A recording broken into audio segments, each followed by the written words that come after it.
Okay, good morning everyone and welcome to this session on counting the impact of industrial farming on our climate. My name is James Royston. I'm the Head of External Affairs for World Animal Protection, a global animal welfare organisation based in 14 countries around the world, working primarily to reshape our world's food systems and end the wildlife trade. I'd like to welcome all attendees. Thank you so much for coming, those in the room as well as those joining online. Everyone will have a chance to engage later during the question and answer session. And those joining through the virtual platform can ask questions in the chat. I'm afraid if you're joining via YouTube, there isn't a way. Thank you also to the UNFCCC for giving us this space. So this side event is on counting the impact of industrial farming on our climate. Well, we'll be looking at an often ignored or under-considered range of climate impacts, those relating to industrial farming. Now, industrial farming or factory farming has often been criticised for its horrendous treatment of animals, its substandard employment conditions, and its wider health impacts. All of these concerns are real and should not be underestimated. But we believe the impacts of industrial farming on the climate, particularly the destruction of habitats to make space to grow animal feed, to feed those factory farmed animals, have thus far been too readily ignored. So we're here today to look at those effects in more detail. In a moment, I'll say a few words about World Animal Protection's newly released Top 5 Factory Farming Climate Culprits Scorecard. Then I'll pass to Andrea Echeverri from the Global Forest Coalition, who will then speak about the global climate impacts of factory farming, as well as the work of the Stop Financing Factory Farming Coalition to target investments in industrial farming. Then we will hear from Nilgun Engin from the Plant-Based Treaty, who will talk about that plant-based treaty, focusing on animal agriculture's impacts and the solution that is plant-based food, demonstrating how we can move away from reliance on animal agriculture. Just a few last administrative points. So if you could please remember to put your phones on silent, and please feel free to share your views or your reactions under the hashtag Bonn Climate Conference. There will be plenty of time for questions or statements afterwards, so these are very welcome. And a vegan lunch will also be available after the discussion, so we would encourage you to stay afterwards and please speak to us all individually. As you will see on the screen behind me, there are 2 QR codes which should take you to the studies and recommendations that we mentioned at this session. Thank you. So, next slide. So I'm just going to briefly talk about our top 5 factory farming climate culprit scorecard, which has recently been published. We're going to cover, next slide please. What is the scorecard, why we've developed it and why now, how we developed it, some key findings, what it means for the UNFCCC, and what we're asking of governments. Next slide please. So, what is the scorecard? Well, we've identified the world's 5 largest chicken and pork meat processing companies and ranked them based on their emissions. As you'll see, 5 of those, 2 in chicken farming and 2 in pork, are owned by JBS, a factory farming giant which slaughters more animals than any other company globally. You can also see from this map the global nature of this industry. Next slide, please. So why are we doing this? Why the scorecard? Why do we care? Well, we want a deeper understanding of factory farming's climate impact and of its greenhouse gas emissions in particular. We're aiming to understand and highlight those companies' effects on habitats and the climate. We're very conscious that many companies have net zero commitments already, and we're very keen to hold them to account. Our key focus is on exposing the damage done by animal feed production in particular, an understood or underappreciated part of the industry. And this also builds on a 2022 climate change and cruelty report that World Animal Protection released last year, which used carbon life cycle analysis assessment methodology to calculate emissions for meat production in Brazil, China, Netherlands, and the US. And why now? Well, last year, the IPCC identified dietary shift as a key climate mitigation opportunity. And the SBTI, the Science Based Targets Initiative, released guidance for addressing those land-based emissions. And we think this is an important part of that discussion. Next slide, please. So how did we develop the scorecard? Well, we started, of course, by identifying the top 5 biggest pork and chicken meat processing companies, using the company's own production data, as well as consolidated industry reports. We calculated the emissions per kilo of chicken or pork meat for each of those companies, using average country-based emissions data from the life cycle assessment I mentioned earlier. And we calculated the proportion of overall emissions for each company that animal feed production and sourcing represents. We then compared those emissions to the number of cars on the road to make it a more easily comprehensible piece of a point of comparison, and to make it easier to visualize the impact of industrialized farming compared to the transport sector, which is well known for being emissions heavy. And then, of course, we asked those companies for data and gave them the chance to respond to those findings.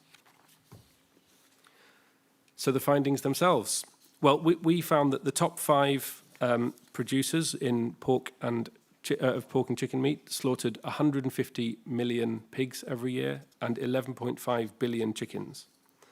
That's equivalent to 36.4 million cars on the road each year, to help visualize that impact. JBS is the biggest climate culprit, responsible for emissions equivalent to 14 million cars on the road each year. That's more than all the cars in New York City and almost 3 times that of the cars in Rio or Beijing. More than half of those emissions come from animal feed production. That's closely linked to deforestation, where carbon is released when land is cleared and habitat destroyed. This animal feed production underwrites factory farming, cheap meat, and suffering of farmed and wild animals.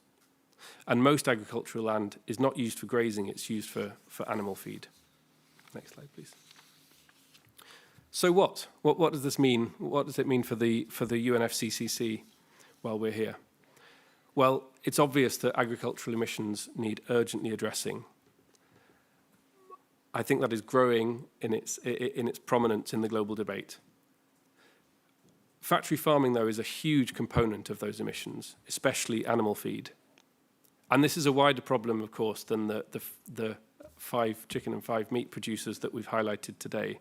That there are many more producers. It's a huge global industry, and it's more than just these companies.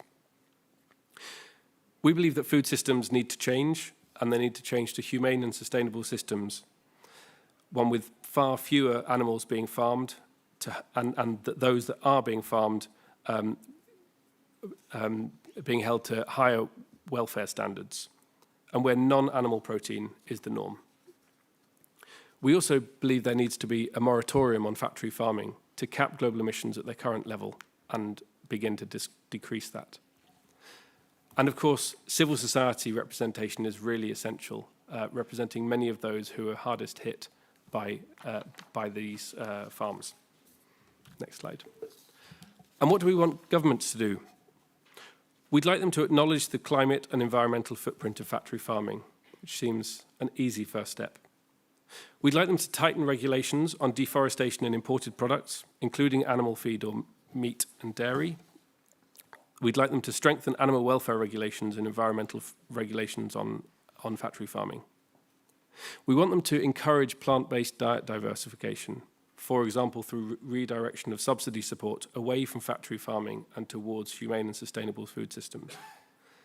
And we'd like them to catalyse the reduction of meat consumption and bring about a just protein transition for impacted workers and communities, and providing, where appropriate, adequate resourcing to countries that are not reliant on factory farming.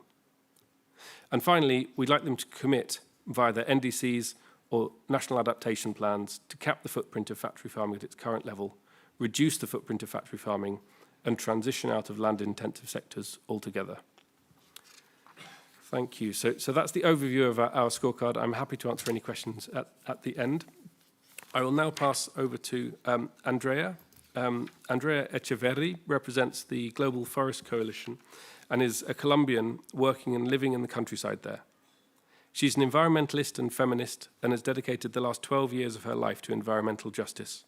She aims to ensure just relations between people and nature and between human groups as part of grassroots movements and civil society organizations, mainly in Colombia and Latin America. She's currently the coordinator of the Global Forest Coalition's Unsustainable Livestock Campaign.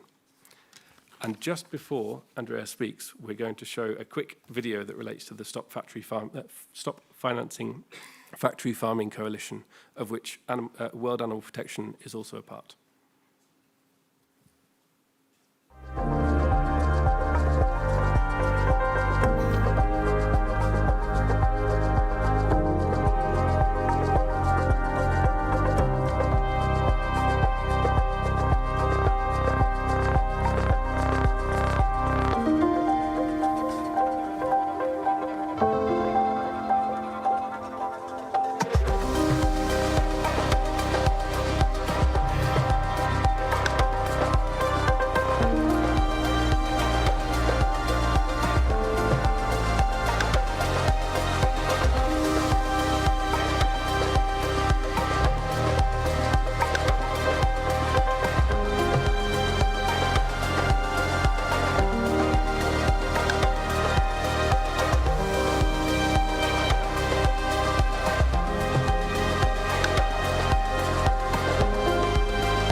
Thank you. And I should have said that was produced in advance of a recent World Bank meeting.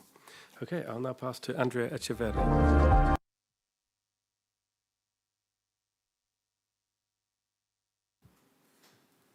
Hi, everyone.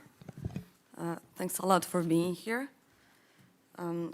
As part of Global Forest Coalition, an organization that has members in all regions in the world, over 100 members, we're really happy to be here and to also speak up on behalf of the Stop Financing Factory Farming campaign, which will be the last part of my presentation. Initially, I would like to start speaking about some impacts of the industrialization of animal agriculture. Well, already here James mentioned some of them, but we would like to emphasize on the climate change impacts that also industrialization of animal agriculture accounts for. According to different sources, including the IPP, between 11.2 and 16.5% of the global greenhouse gases emissions are related to the industrialization of animal agriculture. That, as has said James previously, is linked to deforestation, on which beef production is responsible for 41% of deforestation worldwide. Half of it is in Indonesia and in Brazil, and it's mainly related to feed crops and for soy production for feeding these animals. And also, there are emissions that rely on the fact that a lot of this soy is not even consumed in these countries, but whether it is being exported. So it's also a system that relies on oil production. It requires tractors, it requires oil extraction for the fertilizer that they use, and also for the transportation of the living animals, and also for the supply chain required. Palm oil and soybean itself account for 18% of the total emissions worldwide. So basically, if we're talking about this agriculture, this food system that we have worldwide, it's responsible for, let's say, 60% of total emissions worldwide. So even if we keep addressing the discussion on fossil fuels, we should definitely discuss what's going on, what are we putting on our plates, because we can't tackle climate crisis if we don't make a lot of changes, and changes that have to be done not only by people in their place, but also by the decision of the world leaders, such as the UN or the major development banks, on which I'll go further after. And finally, as also James said, there's no secret that this threatens a lot to biodiversity, not only because of the soil and water requirements and the loss of habits, which is what is mainly mentioned, but also because the use of pesticides and other fertilizers that are actually killing pollinators, and that also affects food security. If we don't have pollinators, where we basically don't have any food. So it's a food system that relies on animal agriculture that's actually threatening the basis for food security in the future, not only regarding pollinators, but also undermining water, soil, undermining what we need to produce food in the future, thinking on a system that will allegedly produce cheap food and rapid food. So on the climate impacts, it's also well known that methane has a lot to do with climate change. Methane is important to take into account because if we all talk about carbon, methane has a global warming potential that's 87 greater than the one from CO2 in a 20 years time frame. So even, I heard this week during one of the meetings, the IPCC meeting of methodologists and everything, they say that even if we stop now every emission, every CO2 emissions, every carbon emissions today, if we don't tackle methane, it will be insufficient to comply to the Paris Agreement and to avoid global warming in 1.5 degrees. So we definitely should be speaking about methane. And one of the main sources of anthropogenic methane worldwide is precisely industrial agriculture, which accounts for 1/3 of the anthropogenic methane emissions. In the IPCC AR report, there are also some mentions on the impacts that industrial livestock has on climate. They say that even if the fossil fuel emissions were immediately halted, livestock emissions only could make it possible to limit warming to 1.5. So there's something that we should be discussing more here during this conference. I want to make a statement, and we're possibly having a side event on this matter tomorrow, so we'll let you know. Please stay tuned, because it is important to raise our voice and to raise awareness on the fact that food system, that livestock, it's actually hitting the planet a lot. So this report also emphasized a need for a rapid and far-reaching transition in land use, in food system, and in other sectors to achieve the necessary emissions reduction. One of them is on which, of course, plant-based treaty will be more deep into that, but it's necessary to reduce meat and dairy consumption and move to plant-based diet. This report also states that that's not only mandatory for the so-called developed countries, but there's an increasing consumption of meat and relying mostly on factory farming in other countries, in South America, in China, in India, which should also be addressed because it threatens the weather worldwide. So we've had these recommendations from the S3F campaign, as we call it, the Stop Financing Factory Farming campaign, on the climate impacts of industrial farming. One of them is effectively stop supporting the expansion of this industrial livestock production, which, besides its climate impacts, has a lot of impacts on animal welfare, on food security, on women. So they should facilitate the transition of this GHG-intensive and otherwise environmentally destructive industrial farming system to climate mitigating and adaptive agroecological systems. And that also includes having measures to acknowledge the role that women have been playing in agriculture worldwide, and the role that they even play when it comes to small-scale holders and the labor of care that they have for these animals at their homes, animals which they usually don't own, even though there are numbers that say that women worldwide in the poorest livelihoods can spend 172 days caring for animals, and that won't actually represent a lot of income for them.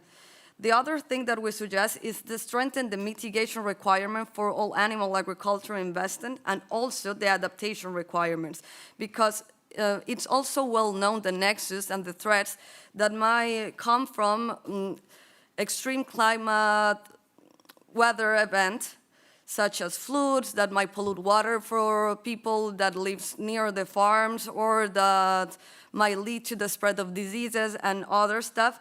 So that's another suggestion that we have to make. And finally, it's important, and it's something that we must do, to support scaling up and increasing the productivity of small and mid-scale agroecological production system. That is because it's a difference between producing organic or without pesticides, but because that can also be done by a great company, by these big polluters.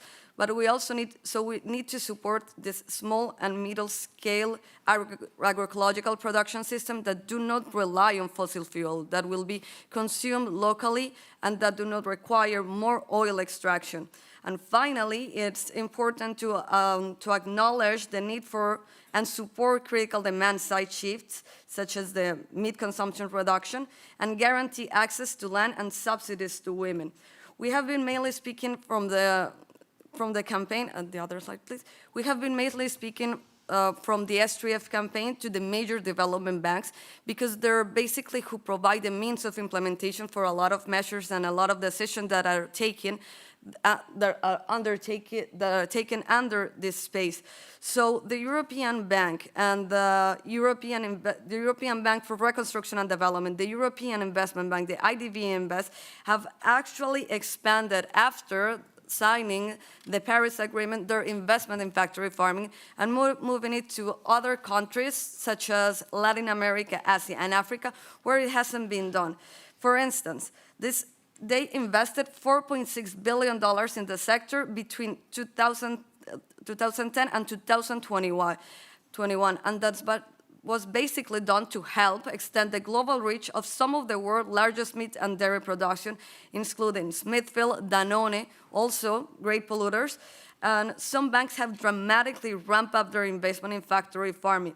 For example, between 2018 and 2021, IDB invested around $5 million in operations across Latin America and the Caribbean, after just investing $15 million in the sector between 2011 and 2017. So that is in 3 years, in 3 years, they spent 500 million, but in 6 years before, they had spent only 15 million. So there's a huge priority for these development banks to finance an unsustainable way of production. We'll be having next week the launch of a climate briefing. It's called Climate Misaligning of this campaign. So if you want to receive it, if you want to participate in this virtual launch, you can just approach me or other of my colleagues that are also part of the steering committee, so we can send you the information on that. But well, thanks a lot. I think we'll be discussing further in the questions and answers. Thank you. Great, thank you very much, Andrea. It's really, really critical to hear, I think, about the role that investments and investment banks need to play in being a part of the solution to this problem. So I'll pass now to Nilgun. This is Nilgun Engin, who is the co-director of the Climate Save movement and the regional liaison for the Animal Save movement. She's a campaigner for the Plant-Based Treaty, which campaigns for a transition away from meat to plant-based alternatives, especially working with cities, many of whom have adopted the treaty. She's from Ankara in Turkey. Over to you, Nilgun. Thank you, James. Hello, everyone. Welcome, and so nice to see you here. And as James said, I'm from Plant-Based Treaty, and I would like to start by introducing you the Plant-Based Treaty. It's an initiative launched by the Save movement in 2021, and it's a grassroots campaign designed to put food systems at the forefront of climate combating the climate crisis, I mean. Our mission is to encourage scientists, individuals, groups, businesses, as well as cities, to support this initiative and exert pressure on national governments to negotiate a global plant-based treaty. As of June 2023, we have gained endorsements from 94,000 individuals, 1,100 organizations, 1,300 businesses, and 21 cities, among which there are Los Angeles, Didim from Turkey, and Mumbai from India. The plant-based treaty offers a meaningful solution and a clear path to reduce our planetary impact, serving as a companion to the Paris Agreement. By negotiating a global treaty with legally binding commitments based on the 3 Rs, which are relinquish, redirect, and restore, nations can not only meet but surpass their emission reduction targets while also absorbing excess carbon, rewilding, and reforestation, bringing us to safer levels. Can we pass to the next one? The treaty has the potential to address and positively impact numerous pressing concerns, including methane and nitrous oxide levels, deforestation, biodiversity loss, water and air pollution, eutrophication, ocean dead zones, acidification, coral bleaching, zoonotic diseases, public health, food deserts, accessibility, and the protection of indigenous communities. In fact, shifting towards a plant-based food system holds the potential to positively influence more planetary boundaries than any other climate solution. Can we go to the next one?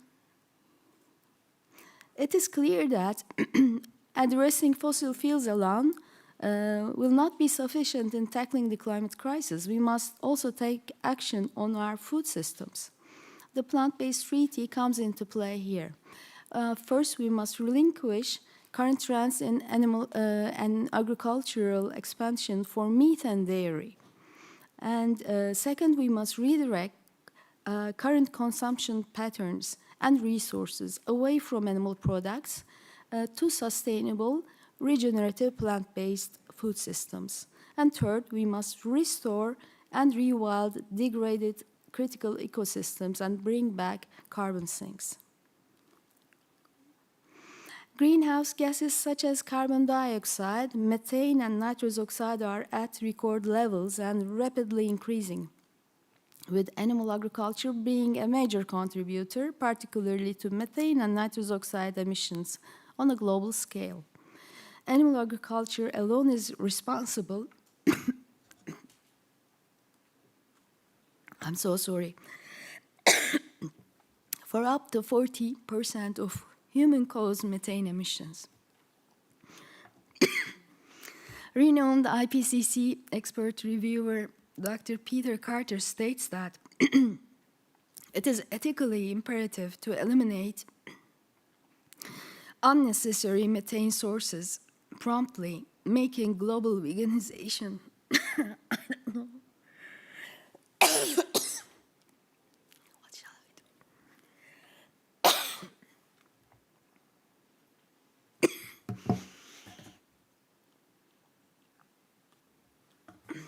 So sorry with this air conditioning inside. I've been sick for a while. It will pass.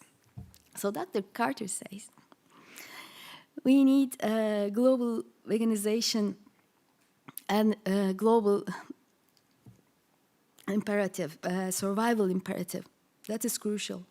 By directing resources towards expediting a transition to a sustainable plant-based food system, alongside reducing food waste, we have the potential to achieve crucial methane reductions of 45% and restore carbon sinks to effectively absorb carbon from the atmosphere. This is further emphasized by the recent global methane pledge signed by 112 countries, committed to reducing emissions by 2030. Various tactics such as methane masks for cows, methane-reducing vaccines, and seaweed additives for cow feed are often presented as solutions. However, they are unproven or exaggerated delay tactics. Instead, we must focus on transitions that eliminate meat and dairy. Research conducted by Dr. Joseph Poor and Thomas Nemesek reveals that more than 83% of farmland is used for animal rearing, yet it produces merely 18% of the global calories. Yeah.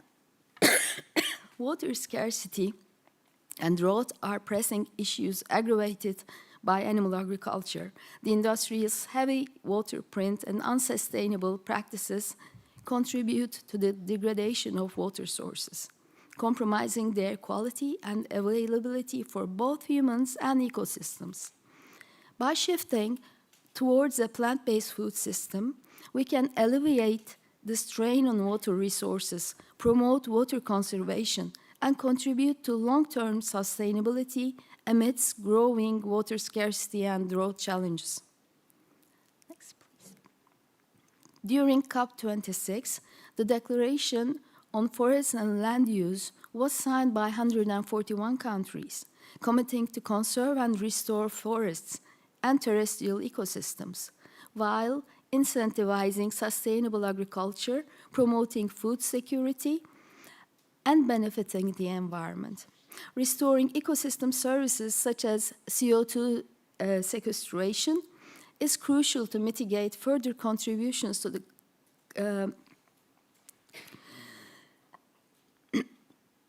climate change by reinstating carbon sinks. Biodiversity, declining at an alarming rate, is vital for human and planetary health, with animal agriculture being a leading cause of the biodiversity crisis. As the world embraces a shift to a sustainable plant-based food system, significant portions of land can be restored and repurposed, increasing our capacity for climate change mitigation and adaptation. Examples include restoring mangroves to absorb CO2 and strengthen flood defenses, planting land and sea forests, and restoring peatlands, all of which significantly enhance carbon sequestration. By freeing up over 3 billion hectares and land currently dedicated to animal farming, we can allocate resources in a fairer manner that replenishes and restores ecosystems. Many indigenous communities inhabit pristine forests, relying on them for sustenance, shelter, and cultural survival. Unfortunately, animal farming and animal feed production have rapidly destroyed these forests. A just transition to a plant-based food system would require significantly less land and would enable us to return these stolen forests to their rightful guardians, allowing them to nurture and protect them for future generations. Shifting to a plant-based food system brings about numerous co-benefits. It reduces air, land, and water pollution, improves food security and justice, shortens the supply chain, reduces healthcare costs, and provides economic savings for consumers. Moreover, adopting a vegan diet would positively impact various health crises related to diet, leading to reduced deaths from heart disease, type 2 diabetes, and certain cancers. In summary, rapidly reducing animal agriculture and transitioning to a plant-based diet is one of the best, easiest, and fastest actions that we can save the planet, as emphasized by Dr. Peter Kalmus. The plant-based really offers a comprehensive solution to the climate crisis, addressing the urgent need for sustainable food systems and mitigating the detrimental effects of animal agriculture on the environment, human health, and indigenous communities. And last but not the least, if we adopt a plant-based food system, we can end the endless animal suffering on this earth. Thank you. Great, thank you very much, Nilgün, and thank you for laying out the roles the role that diet can play as a part of the solution here, and the real sense of urgency and rapidity with which we need to act. So thank you very much. Those are all of the presentations. So we'd now like to move on to open up to any questions that people have or any points you'd like to make. Yeah, over to you in the pink shirt, please. Thank you so much for your presentation. I was just wondering, we are aware of that. Yeah, sure. We are aware of that capital shift that we need, and that question is for anybody. Yeah? But since you already talked about this, how do we accomplish that capital shift? How do we make that big financial institutions start investing in sustainable development? Because of right now, I'm guessing like the only reason is because they get more returns through animal agriculture, right?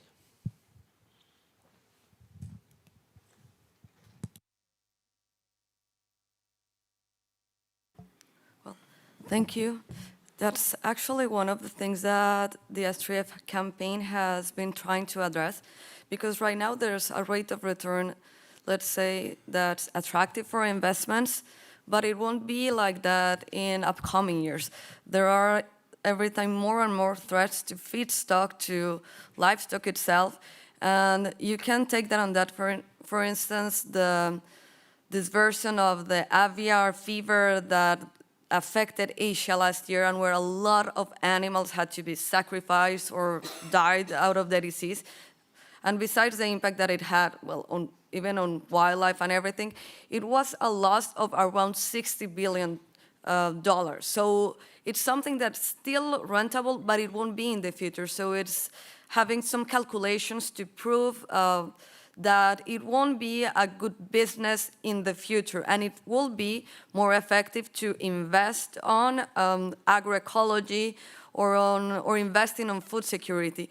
That can also be addressed in a way of thinking of how much will you lose with this extreme weather impacts that are rising and rising every time, and that had also affected factory farmings. A lot of animals had also died because of the floods in the United States. It happened last year. They have also been victims somehow or others as tornadoes.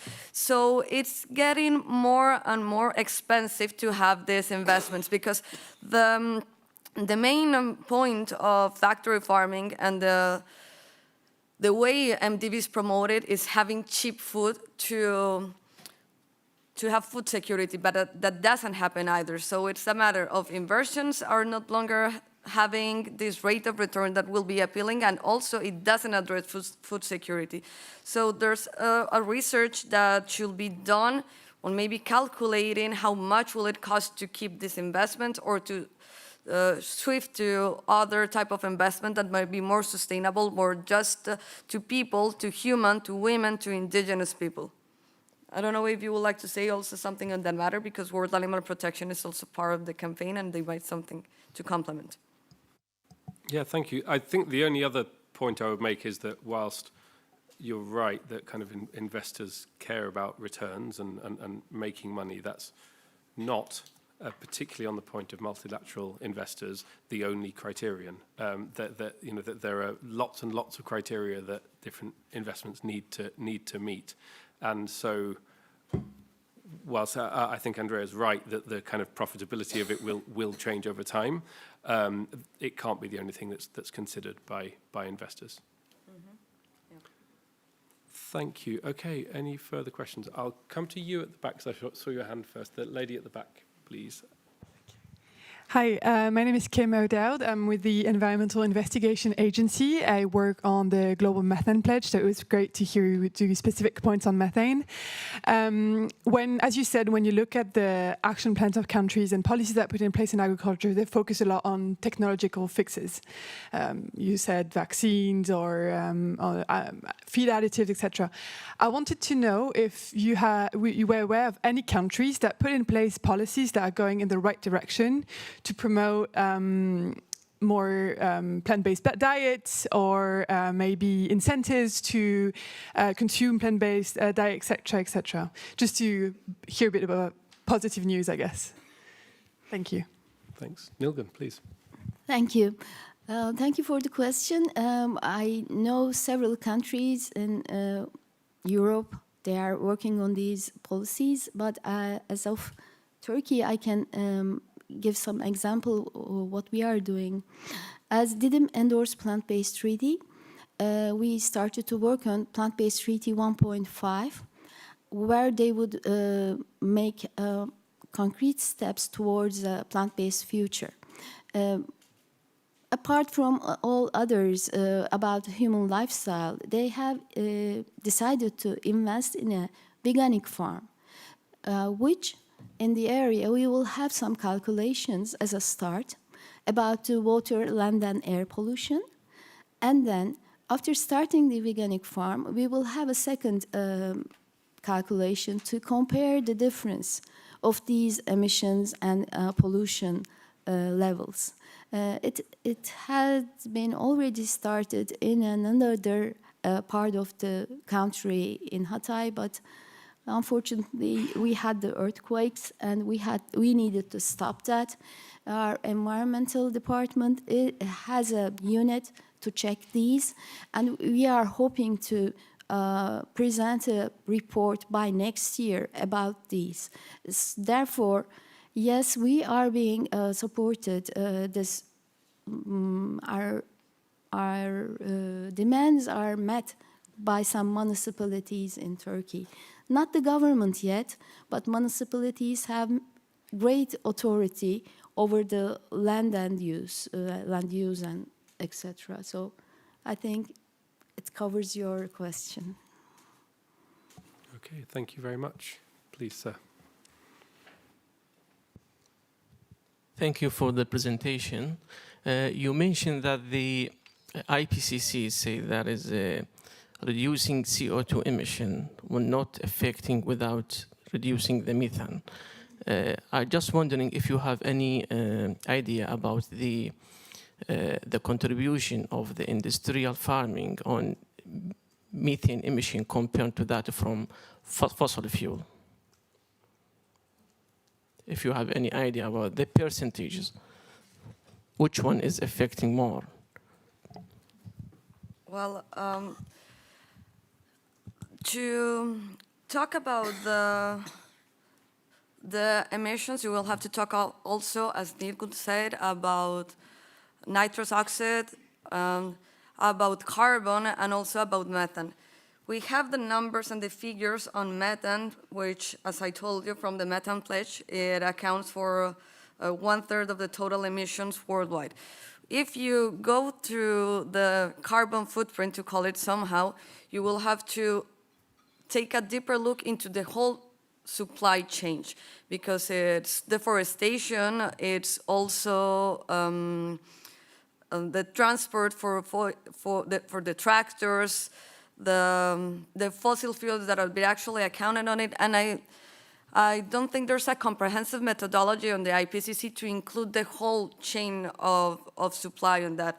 The estimates that we have on carbon is that, well, carbon like overall is the one that I mentioned, 16.5 of the total emissions. But I think that if you go country by country and take a look at their NDCs and the reduction they're having, you might have an account on your own country. In my country, for instance, carbon emissions in Colombia, that is carbon emissions from livestock account to 36%, but are around 80% of the methane emissions. So it can give us an idea on what's the difference and the contributions between both of them. Because we also discussed the impact of nitrous oxide, but there's not an account that can track down nitrous oxide and link it to the precise impacts of industrial farming on that matter. So we should go deeper in the supply chain. I feel like these figures will be even higher if we are being more comprehensive on that. Great, thank you, Andrea. Please, on the left-hand side here.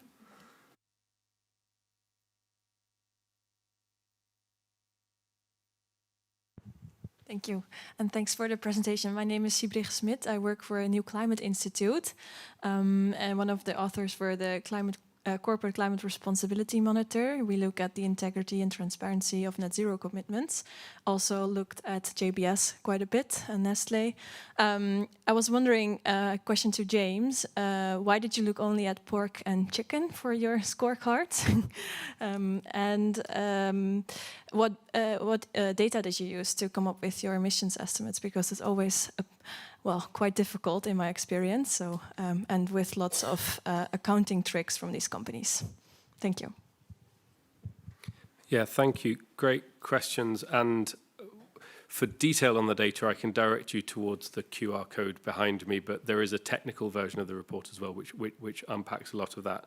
I mean, where we kind of, and I will come to your question about pork and chicken as well, but where we calculated the proportion of the overall emissions for each company, we took the total number of animals slaughtered in 1 year for each of them by their average live body weight of the slaughtered animals, and then the amount of feed necessary to produce 1 kilo of that, and the amount of greenhouse gas emissions in kilos of CO2 equivalent per unit of feed produced. We obviously asked companies for their data as well. We didn't have many responses. We had written responses from Danish Crown and BRF, but nothing from JBS, which may come as little surprise. Yes, I imagine you're not asking about how we got the car emissions data, but we can go into detail about that if that's helpful. In terms of chicken and pork, that's largely because there are more chickens farmed than any other animal in the world, and pork is a particularly carbon-intensive industry. We also felt that in many ways, beef is sort of a known culprit, and clearly beef accounts for a very high proportion of the world's agricultural emissions and should not be ignored. And there are other animal agriculture forms that also are highly polluting. But yeah, that's why we focus on chicken and pigs in particular. Andrea, please. Yeah. About the question on chickens and pigs, that is non-ruminants, I also think that it's interesting to see how some of these major development banks actually understand the emissions from the animals. So for this that are called non-ruminants, they are universally aligned with the Paris Agreement. So they don't take into account, they say there is something that is not negligent, sorry, but they are meaningful, basically. I will use a synonym. So they say they're universally aligned with the Paris Agreement. Major development banks do not take into account these farm animals as a source of emissions. So reports such as the one that World Animal Protection just launched could actually help address some of the harmful investments that they're working on right now. Also, that applies for fishing, for aquaculture. They say they're basically universally aligned. At least that works for the World Bank Group, for the European Bank for Reconstruction. So it's important to also talking about these other animals that sometimes are not part of the equation. Thank you. I'm sorry to give you some exercise, Esben, but the man at the back there, please. Hello, my name is Jeroen Remmers, director from the True Animal Protein Price Coalition. We focus campaigns on pricing meat and dairy and giving subsidies to plant-based proteins. My question to you is, I support the work you do. It's really great, and I support the recommendations to countries you made. But I'm missing one recommendation.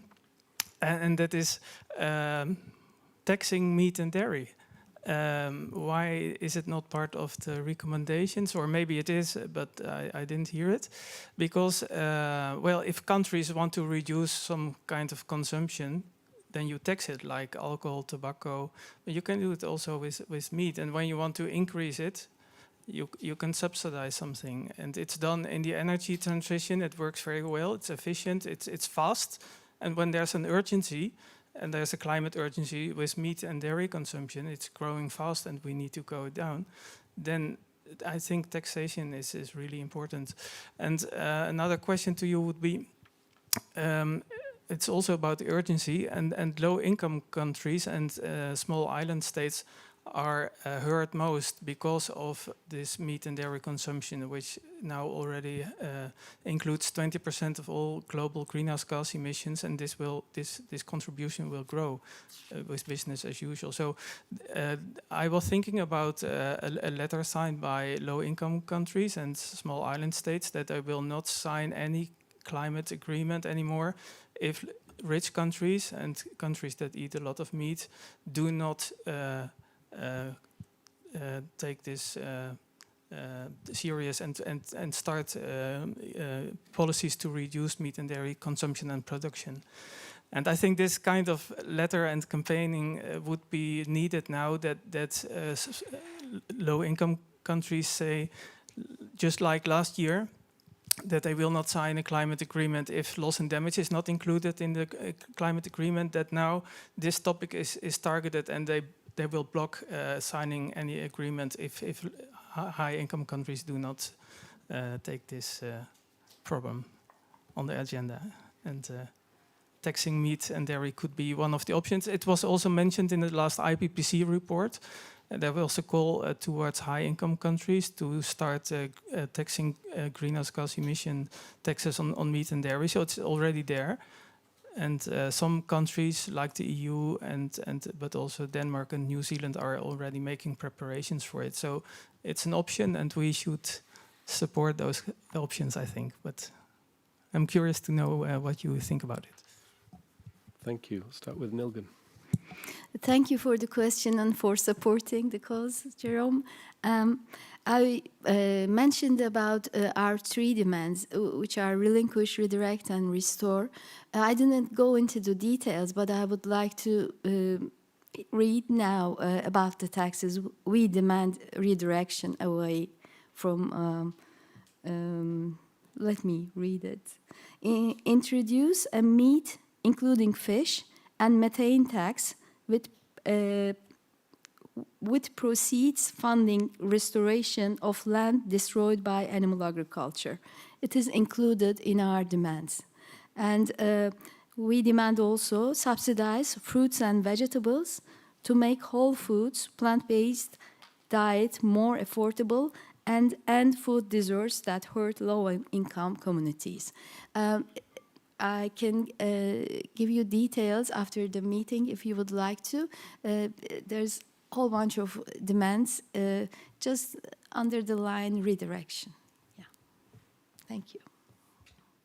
Well, that's a difficult question, to be honest, because when it comes to Global South, the low-income countries, if you put a tax on meat, what will happen is that it will basically be exported. It will go abroad, and there will be like this leakage of emissions, but people won't actually be able to eat their meat, their sacrifices, their rainforest, their forest for.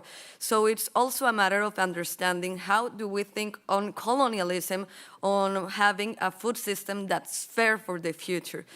So that's a tricky question, and I think that it should apply also in a way that has been discussed in the fossil fuel discussion on talking about big polluters. So there's a lot of meat consumption in the EU, in the United States, and it doesn't apply that way even though there's an increasing consumption in other countries who actually have lack of protein, people and kids and children in their bodies. So it's something that have to be taken into account, and I know that Nilgun will be very happy with the thing that I'm going to say, but you should also be aware of the cultural relations with people with also their animals, and that there are sustainable ways of having animals in your life, having animal protein. I'm a vegetarian myself, but I don't think that it's something that should apply to low-income countries such as mine. People, it's also somehow taking care of forests by having animals in certain conditions, regenerative cattle ranching, the pastoralism in Africa, for instance. So I know that it might be an unpopular thing to say, but yes, we have to think on colonialism also on this transition that we absolutely require, but understanding that not all contexts are the same. Thank you. And just to very briefly add, I think we did mention it earlier, but of course there's a critical role that subsidies play and investments play as well, and I think that those are a real focus for us in kind of moving those away, and not only away from industrial farming, but towards what we consider to be some of the solutions. And yes, I totally hear what you're saying and agree with you that we will be working with allies, and we are working with allies, particularly in the global south, to kind of draw attention to the negative impacts of industrial farming on the climate. Next question. Yes, sir. This is Shobhodnu from Global Forest Coalition. It's good that the issue of industrial farming is now coming into the climate discourse, but probably it was good on the part of the IPCC to really say publicly that there has to be a shift from plant-based diets to animal diet, and that animal diet to plant-based diet, so that it got triggered off. But I think there are some missing issues when we talk of industrial farming or industrial animal agriculture, that and concerns also that acts as barrier for the issue of industrial animal agriculture to be part of the wide climate justice discourse that we have today. And right now I could see a less focus on gendered impacts of industrial animal agriculture. And so how it displaces the traditional role of women in traditional farming, how it impinges on the rights of women to access to land. So it's basically a gender-just rights approach. And I think it is also applicable when we talk of and develop the discourse on industrial and animal agriculture, which should be inclusive enough to accommodate the voices and concerns of the indigenous people, women, and local communities to be part of the more wider climate justice discourse and movement. And so the issue of and concerns is that whether I think we need to also voice concerns along the same lines when we talk of shifting from animal diet to plant-based diet is one that, the corporates are changing their strategy. And we know and we have come across reports where bigger corporates are talking of changing their portfolio, a part of that, from animal to plant, and saying thereby they will actually release land from industrial farming and going to sequestration of carbon, which means they are linking to the carbon market again. And that is very dangerous. We have to be aware of. If industrial animal farming has to release the land belongs to the communities. And land belongs to the communities who have conserved, protected, and forested the land, or had traditional agriculture. So they are the first people to claim over the land. And to use this issue of shifting from animal to plant diet to release land and then use for carbon sequestration and to link up to the carbon market is a dangerous distraction at this point. I think for wider climate justice discourse, this needs to be also taken up by the groups who are doing that. And I think the other main thing which I find in stop factory farming is like where are you going to stop? Divest, don't invest on factory farming, and how do you redirect in terms of climate finance to the real solutions that are on the ground, or agroecology, or pastoralism? Grazing grounds are being taken over. It's a complete land grab. Today, a lot of countries are there where the forest communities don't have grazing ground for their livestock. Great, thank you. Andrea. I would like to come back to the gender justice, because women, we're farmers, we're peasants, even though the negotiations here somehow forget to mention that. But women make up 40% of the world agricultural labor force. But women, we face discrimination when it comes to land, to livestock ownership even, and to equal access to credit and much more. So as I told earlier, it is estimated that a woman can spend approximately 172 years per year taking care of domestic animals, even if she doesn't own those animals, and even women only having 30% of the land worldwide.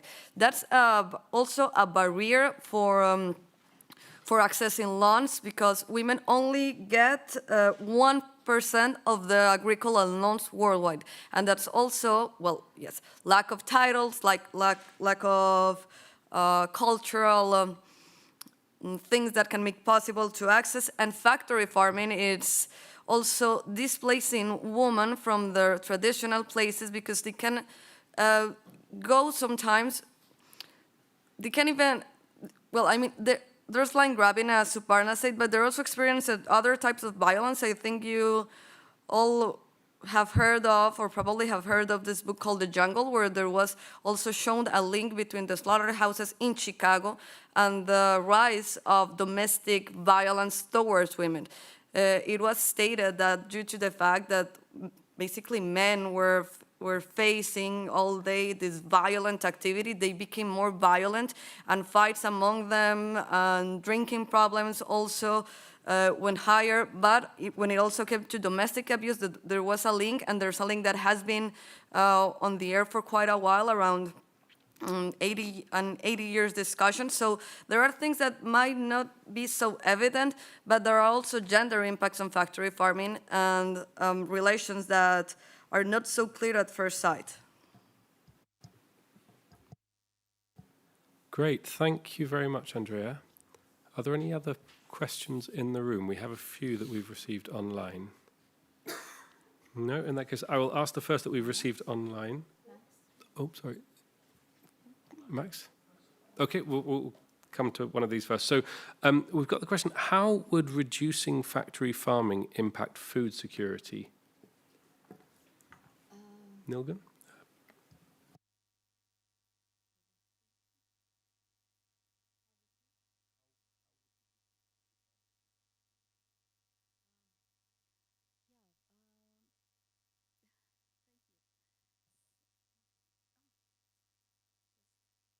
I took some notes.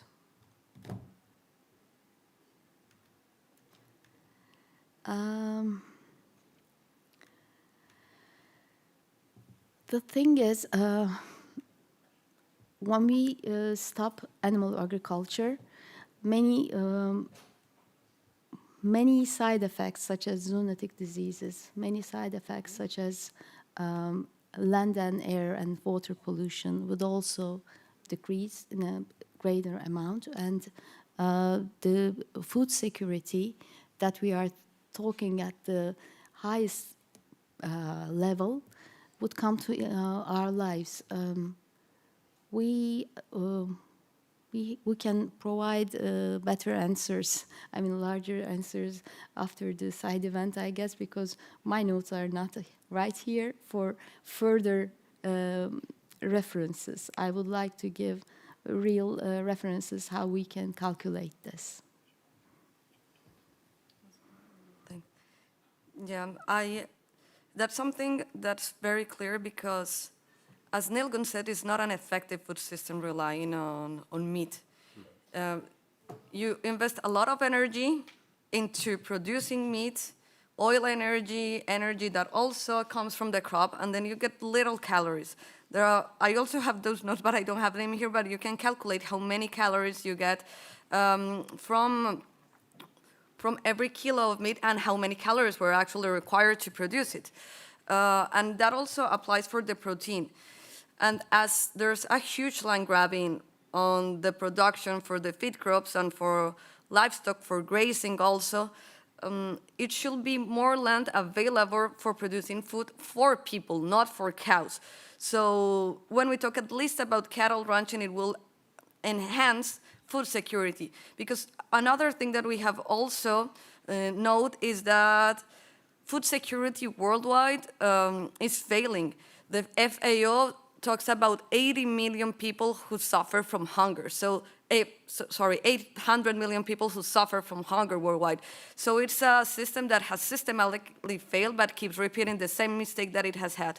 The solution is not intensifying factory farming. The solution is understanding the contradiction that underline the food system, a food system that's basically thought for money producing, but not for feeding the world. Because who's actually feeding the world are small-scale farmers worldwide. And supporting them is also a way to tackle climate change, supporting the women, supporting even the fisher folks who take care of the rivers, because they rely on a healthy river for having their food. So let's not forget on the debate that this is not helping food security at all, this system. Great, thank you. Max, please. Thank you. Yeah, I also wanted to touch on the food security issue again, because I think the importance of the collapse of our food system and the role that animal agriculture, especially in the global north, is playing, it cannot be overstated. So I'm from Germany, and if we look at our agricultural system, for example, that is completely geared towards animal production. For example, 2/3 of our grain harvest, we feed it to farmed animals. So Germany could be a major exporter of grain, alleviating the suffering of people in Eastern Africa, for example, but they simply don't. And on top of that, we import 1/3 of our protein plants. We steal it from somewhere else, from the global south. So we're coming back to this neo-colonial aspect of this industry stealing resources from the south and using it to produce climate-damaging luxury goods in the north that we really don't need. Yeah, so we really have to look at animals in the food system as a very resource-intensive factor, which we simply can't afford anymore on this earth where we are literally breaking planetary boundaries left and right. And yeah, thanks. Thank you very much. Agree. Did anyone want to respond? No, in that case, the lady at the back.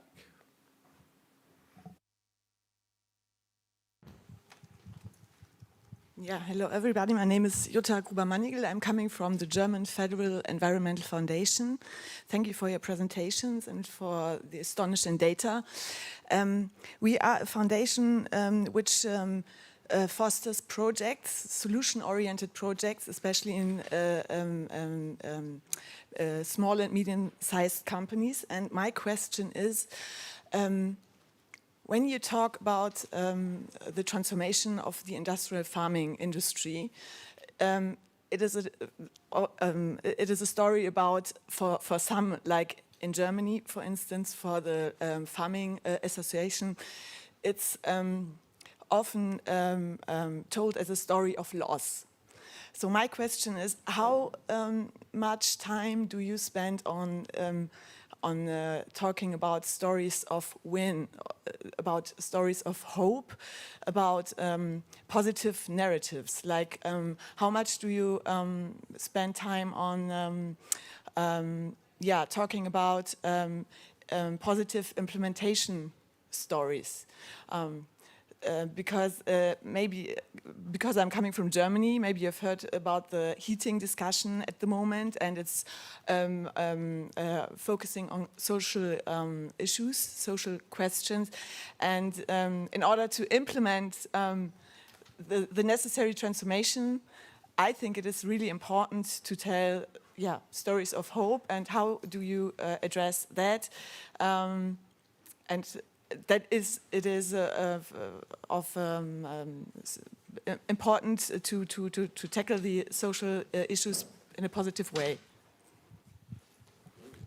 Great, thank you. Yeah, I fully agree with you. I think there is a real positive stance to this, a positive element to it, and I think they range from simply ending deforestation to rewilding, to creating jobs in new industries, to being able to make far better use of existing agricultural land as well. So I totally agree.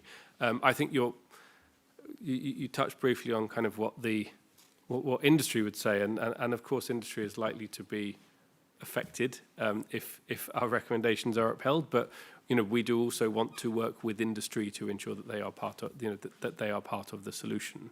And I think there is potentially a lot of money to be made in industry and by investors as well from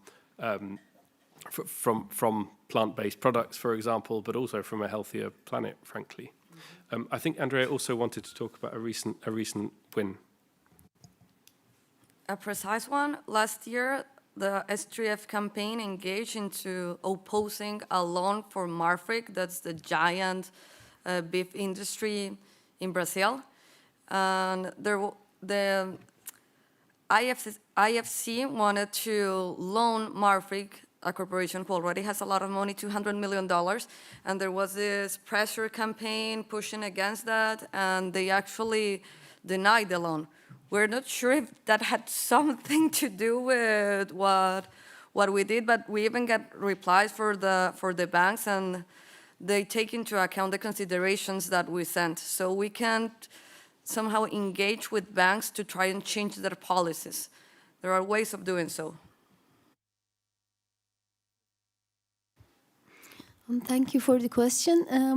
So as of plant-based treaty, when we are reaching out to individuals, I can say all of us, all campaigners are working 10 hours a day, because anywhere, anytime is an opportunity to talk about and to make a change.